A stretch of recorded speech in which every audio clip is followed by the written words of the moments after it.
hit rock bottom. I was a gym owner for 5 years, and I woke up one morning at 3 a.m. I just had this grief. I was like, I created this business the wrong way. I'm trading time for money, which is you go into creative business for time freedom. And so for me, it was this melting point where I could just picture myself pregnant and I'm not spending the time that I want to spend with her because I'm in this rat race. And I knew I wanted to jump into real estate and figure this out the right way. And so our goal now is to own 10 to 12 of these storage facilities in the next 5 years.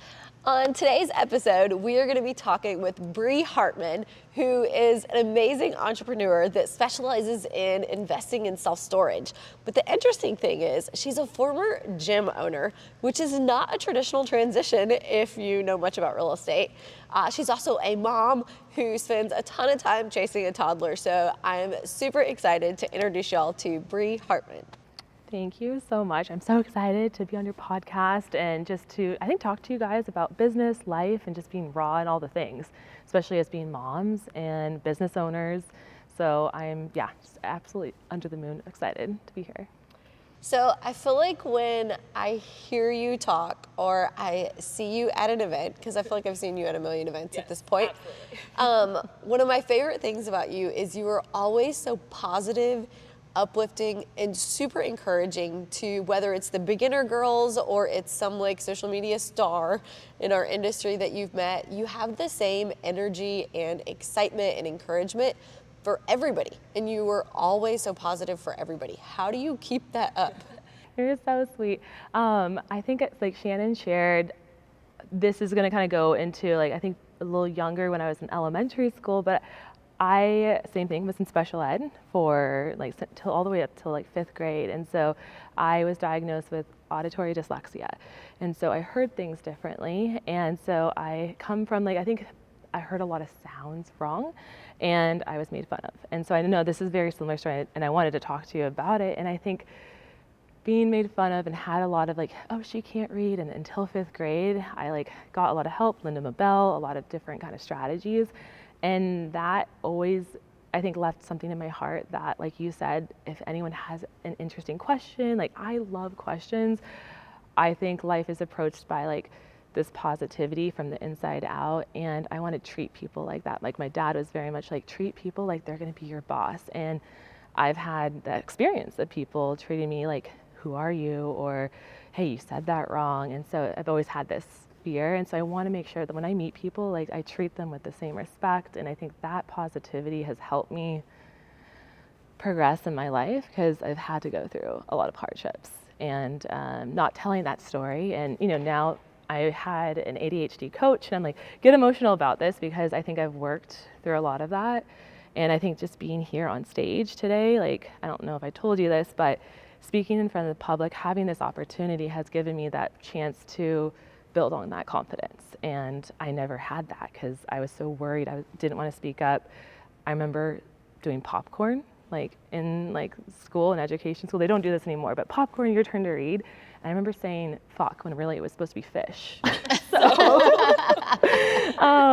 This was really just an incredible time to get up on stage and I think just share ideas because that's what people want to see is like it's safe to share your ideas from your perspective.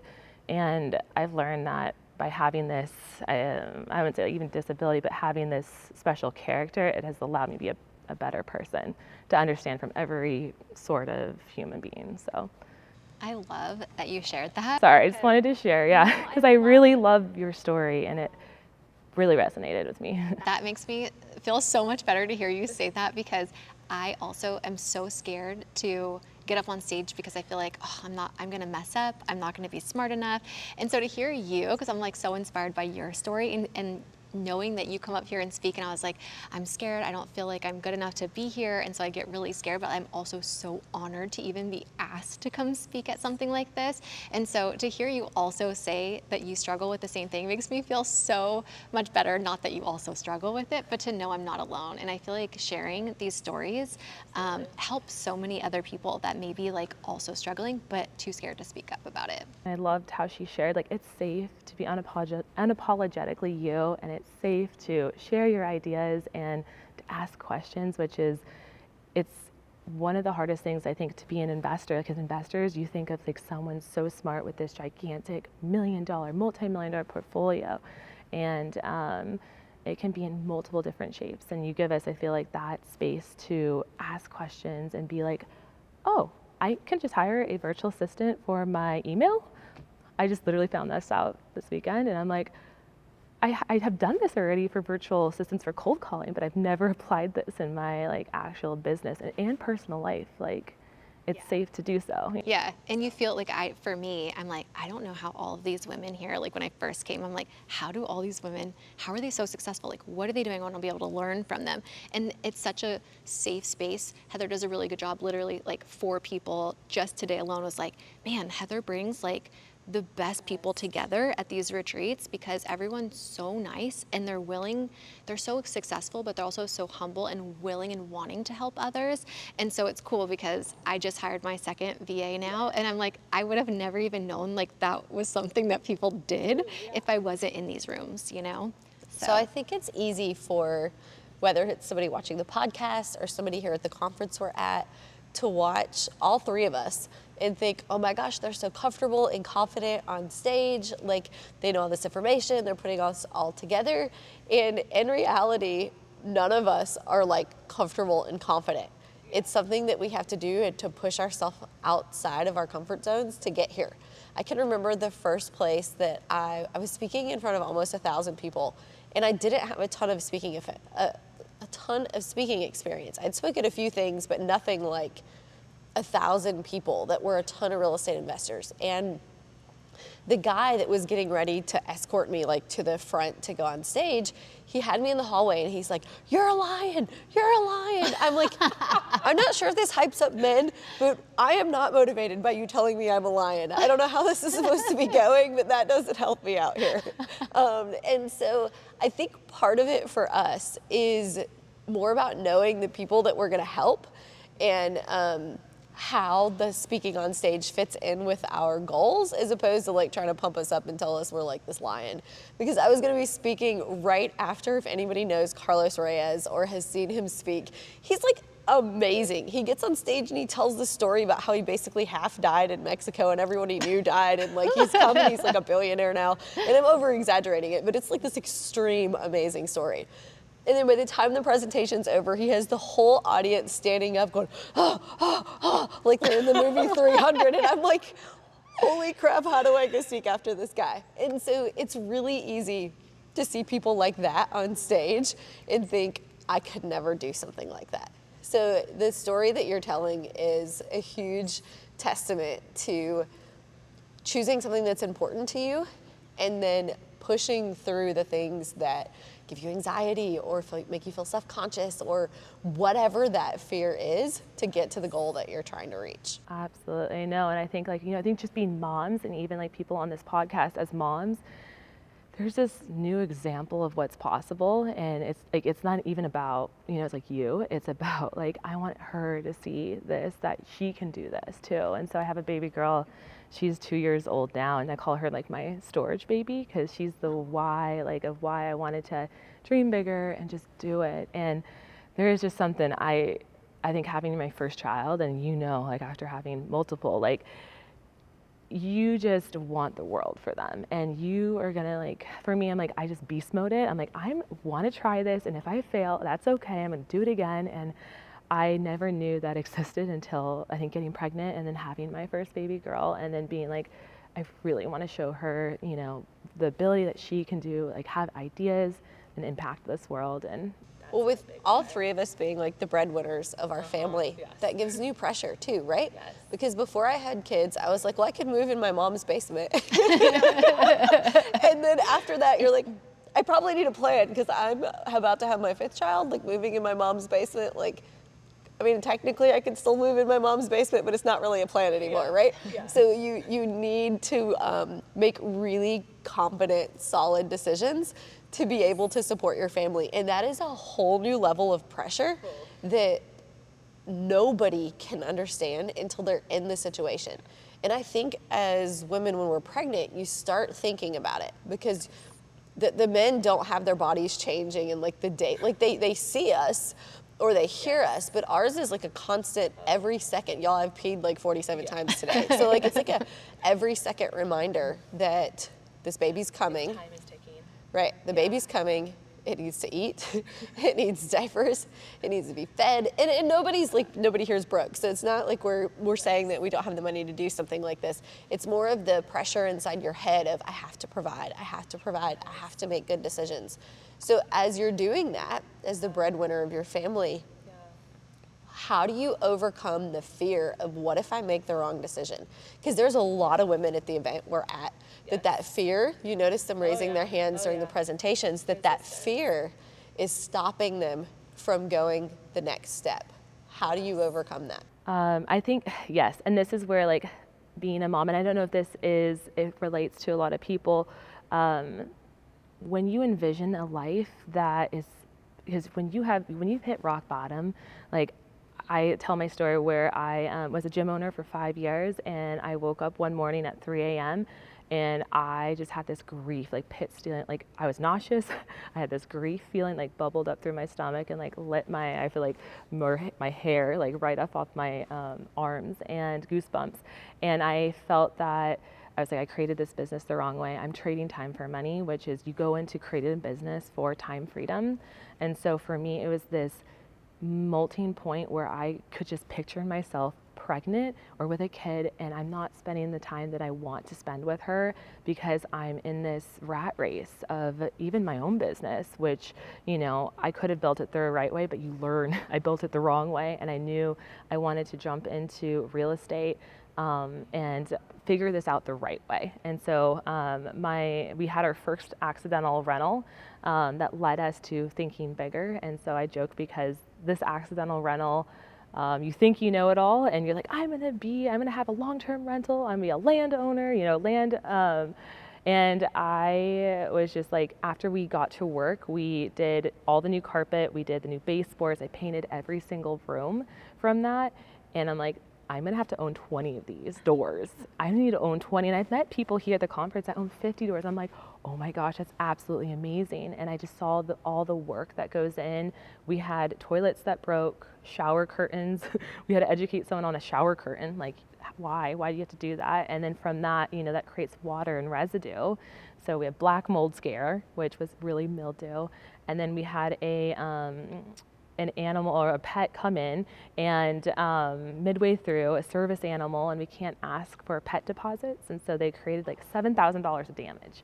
And so all in all, this led us to looking bigger, because I'm like, if I don't rip the Band-Aid, like I'm just gonna create this life. Either I'm gonna go back to a W-2 job, which I worked for the state previously, or I'm going to try to show myself what's possible, because I have nothing to lose. I have nothing to lose at the end of the game. There's always something I can always go back to. And I think, just to answer your question on this, it's having faith in yourself, that you have multiple skill sets that you can offer people. And that could be, if you wanted to go back to a job for a W-2, or for me, I'm like, in business, it's like you just need to solve someone's problem, right? Like if you can solve someone's problem, that's a business. And so I'm like, why not? Let's go self-storage. Let's go all in. And like wanted to create a portfolio. So our goal now is to own 10 to 12 of these storage facilities in the next 5 years, and to grow that with non-manned facilities that are automated, where everything's digital with a tech stack and website, so that I can work, me and my baby girl can travel throughout the world, and I can kind of work from anywhere. So Shannon, your RV trip inspires me day by day, because I'm like, that's kind of I want to try it just for 6 months, who knows? So this summer though, this is my plan, is I'm excited because my goal is to take my kiddo to go to all the states by the time she turns 18. So she just has more well-versed knowledge. And so last summer we spent 6 weeks in Wyoming, and then this summer we're planning to either go to South Carolina in Columbia, South Carolina, or Tennessee. So it'll be like the home base, and you just go around that area. Are you planning on getting an RV? I don't know about an RV. I think renting. I think I'm gonna rent one, like fly there, rent one, see if I can do it, because You driving an Airstream though from Key West Isn't that so badass? all the way to California Dude, with we almost all died your so many kids? times. Like seriously. Like, Yeah, wait, we what was barely the made it. hardest part? Because I mean, I'm thinking about, you gotta empty that sewage and you Well, all that stuff is easy. That's like if you've never done it, that's the stuff that seems hard. Yeah. The hard part is actually, so Shannon has a motorhome now, which I also have a motorhome now that I'm having 5 children. But It's like a Class A bus. yeah, it's a bus. So you're not, It's not, huge. It's actually easier. And so before though, I had an Airstream as a trailer that attaches to your car. And so in order to be able to go these places and do the things you're talking about with the kids, I had to unhook the car from the trailer and then rehook the car to the trailer every time we wanted to do something. And we got to like Louisiana and the kids broke my finger. What? How? They slammed my finger in the door of the Airstream. And like, so first of all, I was in so much pain that I had to, and I don't know how, my kids are wild, y'all. And they're homeschooled, so like they don't have some of the same structure, and I don't want them to. So like, I'm happy with the way they're behaving, but not in this moment. I was like in so much pain that I had to like go to sleep. I had to like lay down and like breathe. And they shockingly like sat inside the camper like and it was probably an hour while I was just like, oh my God, I'm dying. But I stopped at a Walgreens, got one of the things to put over my finger, wrapped it up. And so then to be like unhooking and hooking the camper back with a broken finger, that was the hardest part. Was your husband there through this? I wasn't married then. This was when you weren't married? I wasn't married. And so then we got to Joshua Tree. Wait, you were alone doing this? It was me and the kids, yeah. I love, Heather is so amazing. Like she's just like, I'm gonna go do this experience. Even when, before when you went on the cruise, you're like, I'm pregnant, I'm just gonna take my family on this cruise. We're gonna see what happens. And I'm like, I love that like personality because it's like, you don't know until you don't know. Like you gotta like at least say you got the facts. Right? Well, we got to Joshua Tree and it was 117 degrees. And I didn't even realize we had temperatures that were 117 degrees. And then the air conditioner stopped working. And this was a brand new Airstream, so it was clearly something I had done wrong, and I am not mechanical. And then the 2 kids started puking, and I'm like, okay, we're going back. I am ready to admit defeat. We are going home. We had a great time because it was the course of like 3 months. So we had a great time, but those 2 points in the trip, I was like, what have I got myself into? What am I doing? Why did I think as a woman by myself with 3 kids, I was gonna drive across the whole country and back? And so I think to kind of relate this back, this is kind of like business, right? Yeah. Every time you decide to go bigger, you decide to take that next step. You could even do it with fitness. Yeah. Like maybe you do like basic exercise each week and you decide you're gonna like run a marathon. There are points in these journeys where you're like, what the heck did I get myself into? So as you've started to scale to self-storage, which is significantly more complicated than buying a single family home and finding a tenant, how have you gotten past those moments of what the heck did I get myself into? Every day, it's constant. Like I feel like, you constantly fail, learn, and then what's great is like you're asking people these resources. But I think an example of this is so we bought this 360 unit facility with an SBA loan, so a Small Business Association loan, which I had no idea. I kind of knew it was going to be a hard process, but I'm like, it can't be that hard. And this was the time when interest rates were just skyrocketing every single month. So we were on an SBA bridge loan, which is, at least they say, hey, this has been verified. You have an 80% chance of getting this SBA loan. And 20% chance you might not. So there's a lot of risk there. It took us 9 months to close that loan. And when they say, if you don't know what a bridge loan, it's just as it's described, it's scary because you're going bridging. It's a very small time period from like 9 to around 12 months, and then the loan kicks in. And so you feel like you're on a bridge, scared to death if you're gonna actually get the deal. But the whole point in this is like, when we bought the facility, the owner it was just poorly managed. We had someone that was running it that was also sadly taking a little bit of advantage of the system and wasn't, calling the tenants. We also discovered that instead of one utility bill we had 4 utility bills, and we only kicked in 1 in our name. So like gates didn't work for our tenants the day one, like things happened. And we spent like, I remember spending, I think I spent like 4 hours, 3 days in a row on the phone with Verizon just to fix the utilities and trying to get this gate working. So there's things, and I'm across, like I live in Sacramento, California. Our facilities are in Zachary, Louisiana. So, out of state, and we weren't there, and trying to get systems in place. And so let's just say, I always like to say, like, you don't know what you don't know, but I don't want that to stop me in my footsteps from taking that next step, because I was able to call a couple of like people who also were self-storage owners at the time and say, hey, how did you do this? Like, can you walk me through this? And I think that was so important, like being here at a conference or even meeting people, you're creating seeds of relationships. And when you need them, being able to openly call someone and be like, hey, I've never done this before. Can you explain your process? And I think that's what's so important to make it like round circles. I think that's how I feel better, is that I'm like, I don't have to do this alone. I can do this with other people. Other people have done this, and I can lean on them. And I think that was my first, I'm learning this now, even as a mom, is it's okay to ask for help. Like that was my word for 2022, was it's okay to delegate and it's safe to ask for help. And that's what I really leaned into, being like, I don't have to do it all, And so I also have 2 other partners on that storage facility, and I gave birth 6 weeks before we closed. And so I actually had never met my business partners before in real life. They flew to Louisiana, did the due diligence, and so I am a control freak, and so trust me, I was like, I'm gonna fly there. They're like, Bree, don't fly with us because you're gonna have your baby in Louisiana. And I'm like, no, but I want to be there. I want to help. How can I help? And even though I did create the due diligence checklist for them, I trusted that they are going to go over there, do the due diligence, and then report back to us to be like, is this a solid deal for us? So I felt like I had to push myself a lot to lean on other people to help. And that like mantra for me, it's safe to have people help you, and it's safe to ask for help, has been something I've had to lean on and trust. Is there at any point when you were doing all of this and there was a lot of things going really wrong, was there any point that you were like, I think I want to give up? I don't want to do this anymore? Oh my God, yes. I remember turning to my husband and being like, did I make the wrong choice? Like, did I make the wrong choice in this? Because not only I had to sign away all our rentals, all our homes, like personally guarantee an SBA loan, which they want everything you possibly have and more.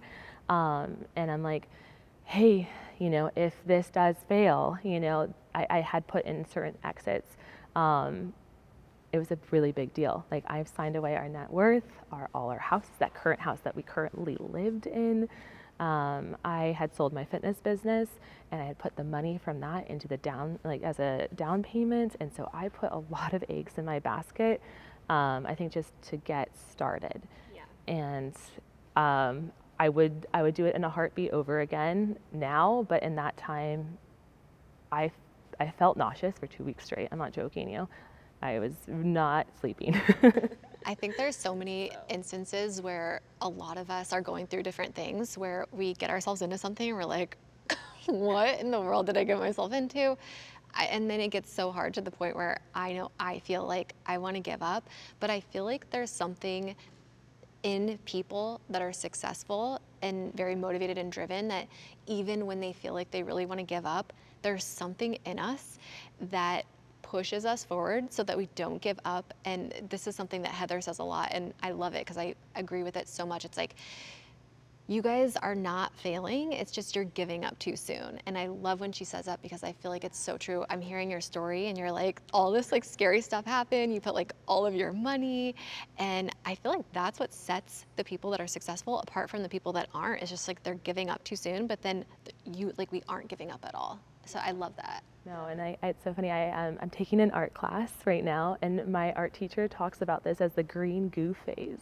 So there's a green goo phase as a caterpillar, like as you transform from a caterpillar into a beautiful butterfly, you go into this cocoon, and they turn actually into some green goo. I don't know, some magical biology happens, and then they turn into this beautiful butterfly. Well, the green goo phase is the phase where nothing feels good, and she's very much like, you need to move past this phase and don't be a perfectionist. Like, drop that and continue. Even though it hurts a little bit, you're gonna turn into a beautiful butterfly if you finish this painting. And so I don't know if it's a good metaphor, but I feel like I try to use that. Like, it's just the green goo phase. Like, even like in working out, like the first 2 weeks you work out, you feel awful, especially after you have a kid. You're like, oh my God, like what the heck happened to me? And like no one wants, everyone's like, I'm sore, I'm tired, I have lactic acid. I could just hang out now and just chill, but pushing through that, like your green goo phase, and then you coming out into this beautiful butterfly of transformation, you're like, oh, that's, wow. But you never saw yourself when you're in your mess, But having people that, like, being in a room with people like Heather, like you guys doing this is so supportive. And I love that you've been in this industry for 20 years, right? Or more. 13 years, yeah. 13, okay, yeah, 13 years. But like, I think I can't wait to, be there, and to understand it. But I know it's the journey, and it's, it's everyone's journey. It's the mess. And if we can just share that, like, I love how Shannon, if you can share that unapologetically, like, if you just inspire one other person to go through who's going through that green goo phase right now to get out, they're going to come out as like this, wow, like on the other side, like I'm free. Like, it's, yeah, incredible. So in my early 20s, I saw this quote that said, never give up, never give in, and don't take no for an answer. And now I'm going to be 40 next month. And when I'm having this really hard day, or I've hit this like barrier that I'm freaking stuck, like I don't know what to do, I don't know how to get around this, that quote that I saw, that never give up, never give in, and don't take no for an answer, causes me to sit there and keep thinking about, there's a way out of this. There's always a way out of this. There's always another way. There's always another option. There's always a solution. There's always someone else to call. Yeah. So I think but to Shannon's point, most successful entrepreneurs figure out how to never give up.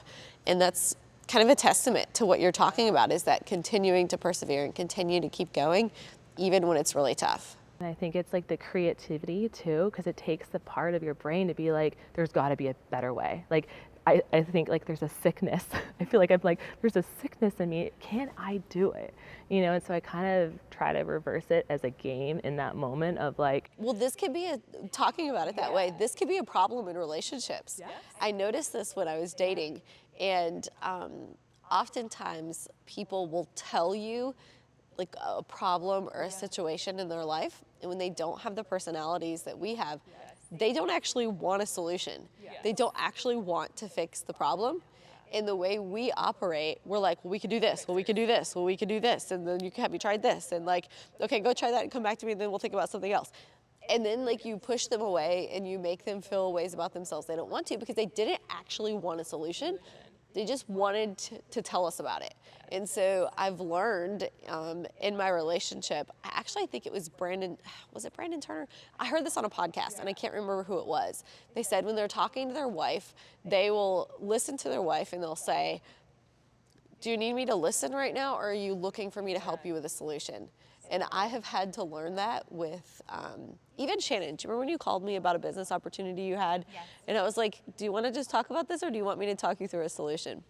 And I think it's really important with our relationships and our friendships that when we have these personalities, to say, are you wanting me to be a really good listener for you right now because you just need to talk to somebody, or do you actually want a solution? You literally nailed it on the head, because it's definitely a personality where you're like, I want to fix you, I want to tell you. Well, I'm not trying to fix them. It's like a skill set to be able, for our businesses, it is a skill to figure out, how the fuck do I get myself out of this situation? Or I have $10 and the bill is $300, like on my budget for this. How do I make this work in another way because it doesn't fit in the budget?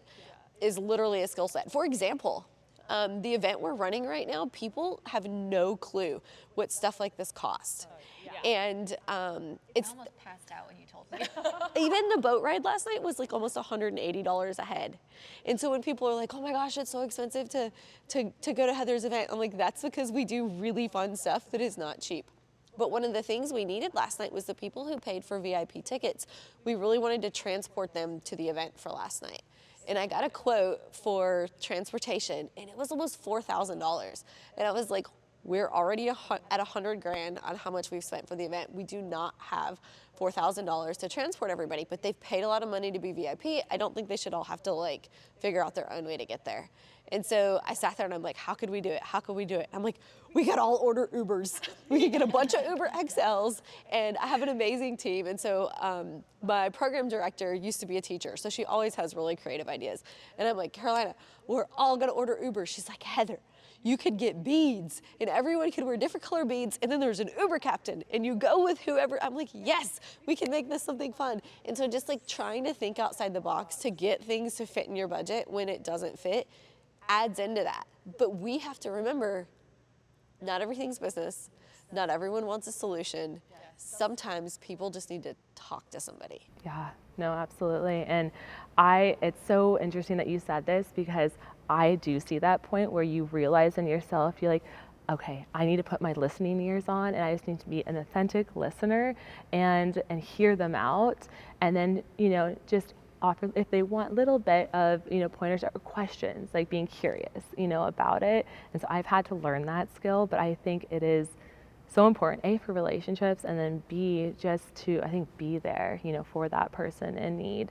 And so I'm laughing about this because I have done, as an example, a similar thing, especially as we were trying to close this SBA loan. As the baby had the baby, I remember writing a business plan with my baby attached to me and being like, okay, it's due in next morning. And I'm like, I've never written a business plan before.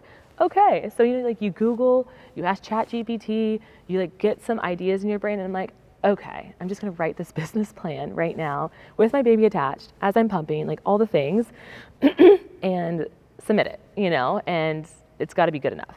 So thinking outside of the box versus being like, hey, I don't know, I'm not sure, you just kind of put some ideas together and this is good enough. B minus work. So. I have a question. So has there ever been something that you've wanted to tell people that maybe don't know about you already that you want to share? I know, I know Heather's probably laughing. I have a lot of miscongeniality talents, multifaceted. So my favorite part is I just believe in adult electives. So Heather, wait, what does that mean? Oh no, okay.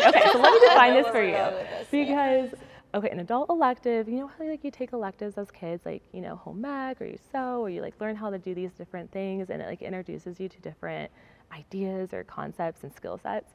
Well, I think adults, we don't have this enough. We don't have enough little things that we do for joy, or even being brand new at.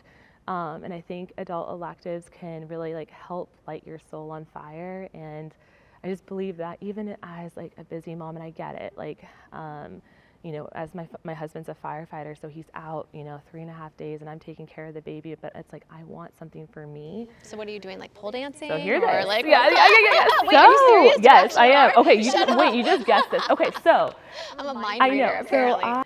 And so I'm Googling, I'm like, oh, I need something in my soul. I need to light my soul on fire because I'm so sad to be by myself. So I found pole dancing, literally the only studio that's open. And they're like, yeah, come in, not a problem, still open. So I learned on Friday nights how to do pole dancing, and I absolutely loved it. And this is me, I was a power lifter. So I'm not this beautiful gymnastics flexible person. I am, a pretty, curvy woman, but I'm strong. And so I'm very curious. And so I learned how to pole dance for a whole year. And I'm so glad I did it, because the next year I got pregnant. And so, so the thing you're gonna laugh is I bought a pole. I was like, honey, I bought a pole, and he's like, where do you want to put it? I'm like, well, the spare bedroom. So the nursery was my pole room. So we have this pole circle on the top, because it indents a little bit. And so, but I called that my adult elective.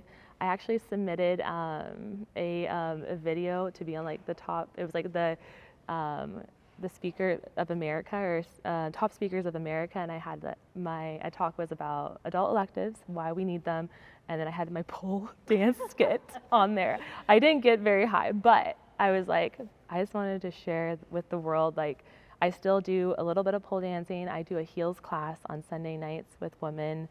And so I'm trying to get back, you know, I think just out there doing the things that I like, because I don't want to wait. Like, as a mom, I feel like sometimes we can be like, because I put everyone first. I have the business, I've got the stuff.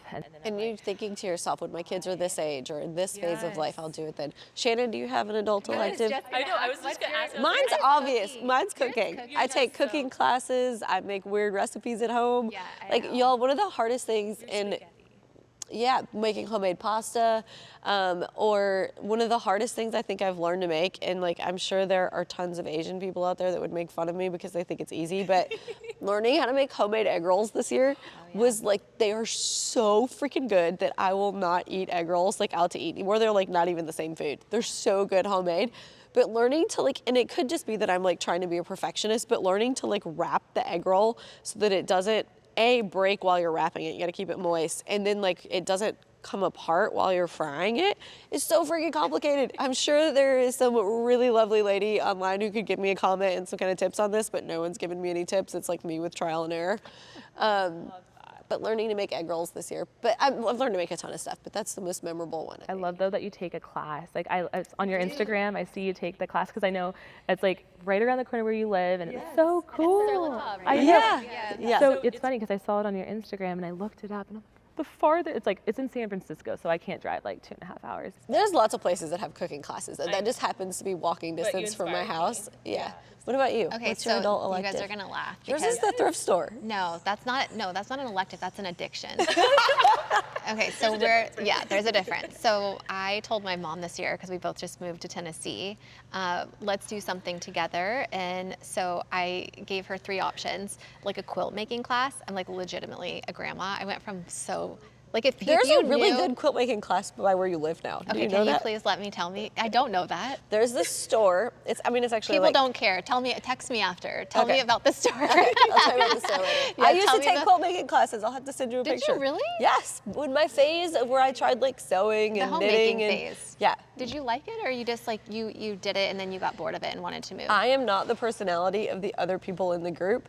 So when I tried like cake decorating or quilt making, the teacher would be still slowly telling their bull crap, and I would be like, here's my cake. Yeah. And they like weren't even ready yet, right? I don't have the patience. I don't either. To be the student. That was my only trouble. So you could go to the class and learn some of the like basic skills. I get my heart palpitations just thinking about going to a class with other people. I know I do social media, but I don't it's classes of like 80-year-old ladies. Okay, well then I want to be there.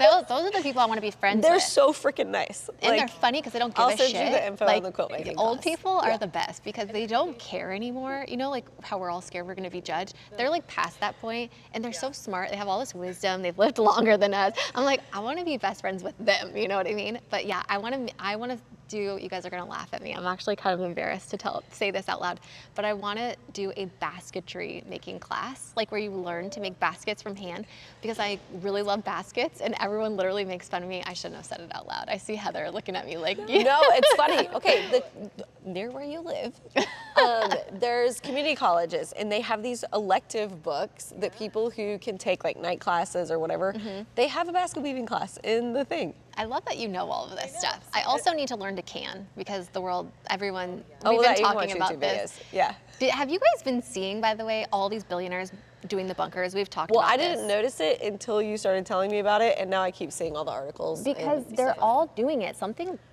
weird's going down. So you girls, we got to start learning how to make our own baskets. We got to learn how to can. You could never be too safe. So that's going to be my adult elective, is learning some self-sufficiency things. So I did a ton of canning like when I had only my first child, and I never got past being a little bit freaked out that the pressure cooker was gonna like explode. Or like, and I get that that's not like common, but I never got like past thinking my pressure cooker was gonna really explode. very intimidating. And also the botulism. Yeah. I thought that it was just like Botox that you put in your head for like wrinkles, but apparently you legit can get actually super kill sick. yourself. Yeah. So I don't What's know. your favorite thing to can? Probably salsa, even though, in which that's a basic, easy one.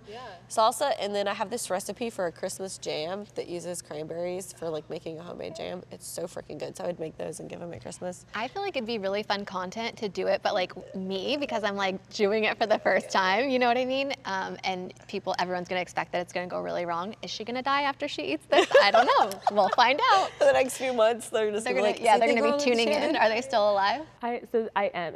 So you are a gardener, and I'm like not a green thumb at all. So I just bought this hydroponic.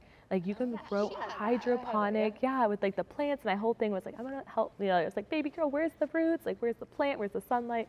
But it's so cool. Like every day, I get excited. I'm like, how much has it grown? And you can like cut the basil and like use it in the pizza. So I'm like, And there's no bugs you have to worry about. vacation mode. Okay, the bugs Wait, are the part what? I love the most is that there's no bugs. Yeah, the bugs freak no, me out. but there's a vacation mode. Like I set mine on vacation mode for like 5 days, and then you don't do anything. The light just, obviously just pops on and off. Hydroponics, please sponsor us.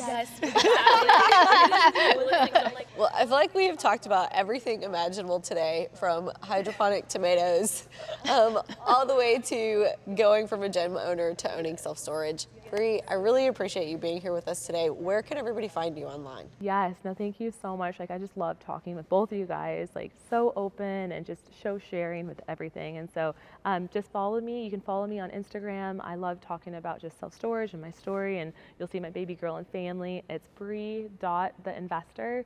And then you can also find me on LinkedIn and online. My website is theselfstorageschool.com, but mostly Instagram. Just DM me, say hi, and if you ask me any questions about storage, I'll probably give you a long voice note. So Thank you, Bree. thank you so much.